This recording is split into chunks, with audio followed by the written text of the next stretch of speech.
Thank you. I'd like to ask you to think back to when you were in school. When your teacher assigned you a project, did you run out immediately, start outlining your project, doing your research? You had little note cards, and you started writing your drafts. And 3 days before the project was due, you were looking at your second draft, polishing it.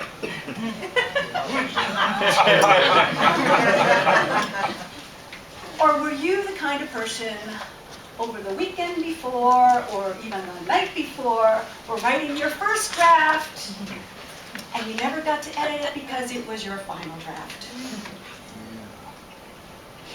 Well, blogging. How many people here have a blog or are thinking of having a blog? Okay, so you've learned self-discipline. This way works really well for people who like to write a little bit every day, who like to take a chunk out of the elephant. Webs have really been evolving. They started off as a journal of your activities, your thoughts, your views on things, and then they emerged. How many people saw the movie or read the book Julie and Julia? About a woman who cooked every single recipe in Julia Child's cookbook. And they made a movie out of it. And she made a bundle. Publishers were looking at blogs to turn them into books. And then they started even having very silly blogs. This is one of my favorites. This is why you're fat.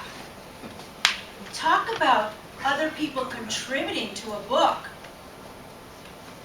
This was a website that collected fattening recipes. How many people have had a bacon cheese hamburger between 2 Krispy Kreme donuts?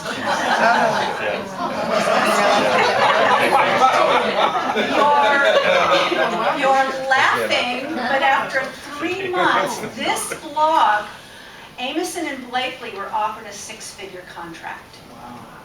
So if you want a best-selling book, maybe you have to get a little bit silly. But if you're in business and you want, and more blogs are becoming advice columns and how-to columns and ways of communicating your expertise as an author. I worked with Don Chodron to take his 380 blog posts at that time, 4 years production of blog posts, to create a book. And what I love about turning blogs into a book is that people who blog are passionate about their topic. So you know that book is going to support your goals, whether they're personal or whether they're professional. The other thing is you get to test your market.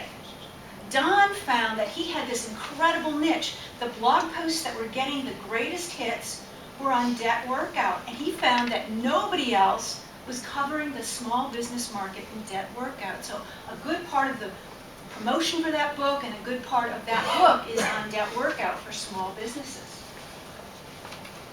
And the third thing, you're going to be able to build a platform.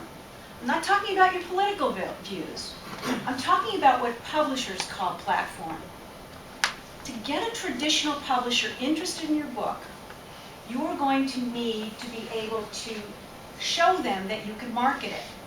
And publishers are beginning to realize that, hey, having a following on the web can be just as powerful as having a room of 35, 40 people getting 1 million hits a day. But you don't need that many.